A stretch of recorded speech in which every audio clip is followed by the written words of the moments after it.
अस्सलाम वालेकुम। आप सब लोग कैसे हैं? उम्मीद है सब अच्छे होंगे। इस तरह के सेंटेंसेस हम डेली यूज़ में अक्सर बोलते हैं ना, जैसे कि मैं घर के काम से कहीं जा रहा हूँ, वो घर के कामों में मसरूफ़ है, या मैं घर के काम में मसरूफ़ था।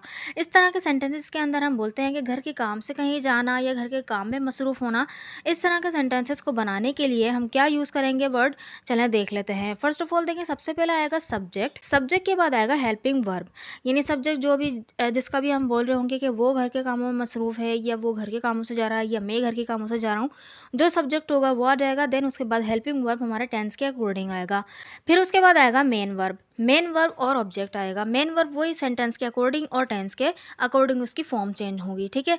और देन उसके बाद ऑब्जेक्ट आ जाएगा, यानी कि ये पूरा स्ट्रक्चर वही है। किसी भी यानी पॉजिटिव सेंटेंस को बनाने का जो स्ट्रक्चर होता है वो यही होता है, subject plus helping verb plus main verb plus object, है ना। यही चार चीज़ें होती हैं मेन, किसी भी सेंटेंस को बनाती हैं। तो बेसिकली कोई भी सेंटेंस हो, जिस भी मॉडल में हो, जिस भी टेंस में हो, वो आ जाएगा। देन उसके बाद जो फ्रेज़ आएगा वो आएगा फॉर हाउस रिलेटेड वर्क या इन हाउस रिलेटेड वर्क, यानी अगर किसी घर के काम से जा रहे होंगे so for house related work आएगा, और अगर किसी घर के काम में मसरूफ़ होंगे तो इन हाउस रिलेटेड वर्क आ जाएगा, ठीक है। सो आप बोलेंगे से आ रहा है तो यानी फ्रॉम आना चाहिए, लेकिन नहीं, मतलब ये होता है कि घर के कामों से जा रहा हूँ, मतलब घर के कामों के लिए जा रहा हूँ, इस तरह का हमारा सेंस होता है। सो सेंटेंसेस में घर के काम से जा रहा हूँ, मैं घर के काम से जा रहा हूँ, यानी कि हमारा मकसद यही है कि मैं घर के काम के लिए जा रहा हूँ, कामों को करने के लिए जा रहा हूँ, ठीक है। सो यहाँ पे जा रहा हूँ प्रेजेंट कंटिन्यूअस का टेंस है, सब्जेक्ट आएगा, उसके बाद इज एम आर के बाद वर्ब की आईएनजी फॉर्म आती है। तो आई है तो आई के साथ तो एम लगता है, तो बनेगा आई एम गोइंग, मैं जा रहा हूँ फॉर हाउस रिलेटेड वर्क, यानी घर के काम से।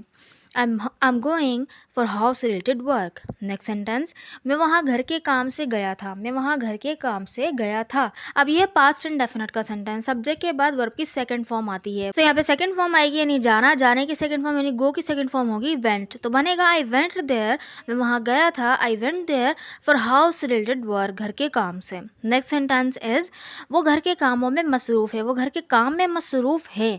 मसरूफ़ है यहाँ पे कोई हम सेंटेंस, यहाँ पे कोई हम काम नहीं बता रहे, बल्कि हम एक स्टेट बता रहे हैं कि वो घर के काम में मसरूफ़ है। यानी कि हम यहाँ पर जो है सिंपल प्रेजेंट का टेंस यूज़ करेंगे, यानी सब्जेक्ट के बाद इज एम आर के बाद कोई भी ऑब्जेक्ट आ जाता है। ऑब्जेक्ट में आप कोई एडजेक्टिव भी हो सकता है, कोई एडवर्ब भी हो सकता है, कुछ भी हो सकता है, नाउन भी हो सकता है, ठीक है।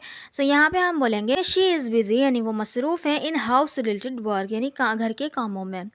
She is busy in house related work. Next sentence is, मुझे घर के काम से मार्केट जाना है, यानी मुझे जाना ज़रूरी है, या मेरी ये ड्यूटी है कि मुझे घर के काम से मार्केट जाना है। सो यहाँ पे हम हैव टू का यूज़ करेंगे। किस तरह देखें, I have to go to the market, I have to go to the market, यानी मुझे मार्केट जाना है, किस लिए, घर के कामों से, फॉर हाउस रिलेटेड वर्क, या घर के कामों के लिए। I have to go to the market for house related work. I hope कि आपको ये सेंटेंस स्ट्रक्चर समझ में आ गया होगा। So this sentence is for you to translate. मैं घर के काम में मसरूफ़ था, मैं घर के काम में मसरूफ़ था।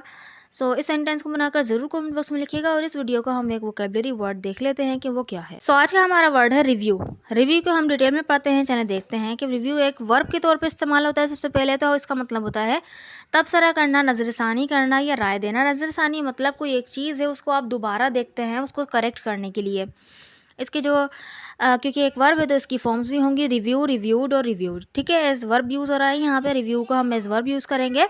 सो इसकी जो इंग्लिश मीनिंग है वो है assess something formally with the intention of instituting change. हम फॉर्मली किसी भी चीज़ को जो है अगर ज़रूरी है तो उसमें चेंज लाने के लिए, उसको थोड़ा सही करने के लिए हम जो है जायज़ा लेते हैं, उसको असेस करते हैं। सो इसके जो सिनोनिम्स हैं वो है सर्वे, सर्वे, इंस्पेक्ट, रिकंसिडर या एग्जामिन। सर्वे, इंस्पेक्ट या रिकंसिडर और examine. So let's use it in the sentences. For sentences, सोने से पहले अपने असबाक का जायज़ा लेना याद रखें।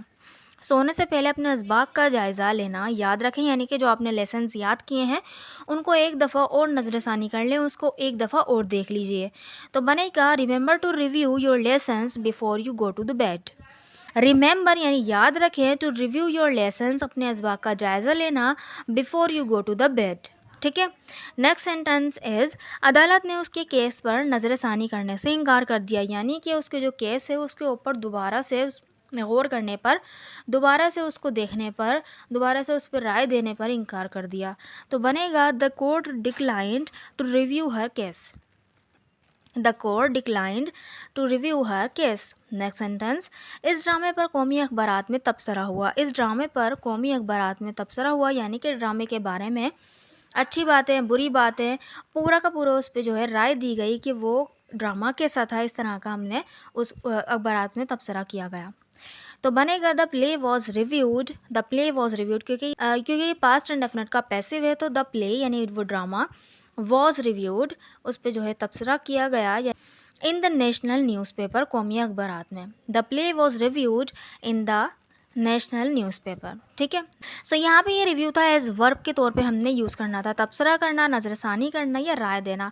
अब देखें यहाँ पे तो एज वर्ब यूज़ हुआ, एज नाउन भी इसको यूज़ करते हैं जिसका मतलब होता है जायज़ा, तबसरा या राय। इंग्लिश मीनिंग होगी वो यही होगी, अ फॉर्मल असेसमेंट और examination of something with the possibility और intention of instituting change if necessary. वही बात है, यानी कि एक जो है फॉर्म में आ गया ये कि किसी भी चीज़ का जायज़ा या तबसरा आप जो है दे रहे हैं किसी भी चीज़ को चेंज करने के नतीजे में। ठीक है, सो देख इसके जो सिनोनिम्स होंगे वो होंगे सर्वे, इंस्पेक्शन या एग्जामिनेशन। ठीक है, इसको सेंटेंस में यूज़ करते हैं, उसने हमें रिसर्च पर अपनी राय भेजी है। उसने हमें रिसर्च पर अपनी राय भेजी है यानी उसने रिसर्च को पढ़ा, फिर उसके ऊपर अपनी राय भेजी है कि उसके अंदर क्या खामियां हैं, क्या खूबियां हैं, जो भी उसने राय भेजनी थी वो भेजी है। ठीक है आ रहा है, लेकिन यहाँ पर जो है हम इसको पास्ट एंड डेफिनेट में बनाएंगे। किस तरह देखें, she sent us review, she sent अस उसने हमें भेजी है, हर रिव्यू अपना रिव्यू ऑफ द रिसर्च। ठीक है, इसके ऊपर मैं एक तफसील से वीडियो बनाने वाली हूँ पास्ट एंड डेफिनेट पे और प्रेजेंट परफेक्ट के डिफरेंस पे कि इन दोनों में क्या डिफरेंस है। यहाँ पे जो है पास्ट एंड डेफिनेट में बनाए, जबकि यहाँ पे है तो आप बोलेंगे कि ये तो प्रेजेंट परफेक्ट में बनना चाहिए, लेकिन नहीं, यहाँ पे हम जो डेफिनेट में ही बनाएंगे। So she sent us review, she sent us her review of the research. ठीक है, नेक्स्ट सेंटेंस इज मुआहदे की शराइत ज़ेर गौर है। मुआहदे की शराइत ज़ेर गौर हैं यानी कि जो मुआहदे हैं उसके शराइत पर तबसरा किया जा रहा है, जायज़ा लिया जा रहा है उनका, उन पे गौर किया जा रहा है, वो ज़ेर गौर हैं अभी। तो बनेगा the term of the contract are under review. The terms of the contract are under review. ठीक है, नेक्स्ट सेंटेंस, आपने अपने जायज़े में जिस मुसन्निफ़ पर तनकीद की है उसने जवाब लिखा है।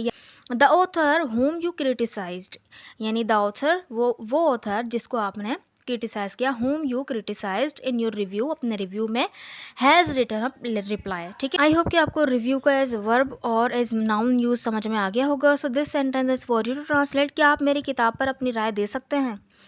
क्या आप मेरी किताब पर अपनी राय दे सकते हैं? सेंटेंस को बनाकर ज़रूर कमेंट बॉक्स में लिखिएगा ताकि मुझे पता चले कि आपको वीडियो समझ में आई कि नहीं। अगर वीडियो अच्छी लगी तो चैनल को ज़रूर सब्सक्राइब भी कर दीजिएगा और वीडियो को लाइक भी कर दीजिएगा। Thank you so much.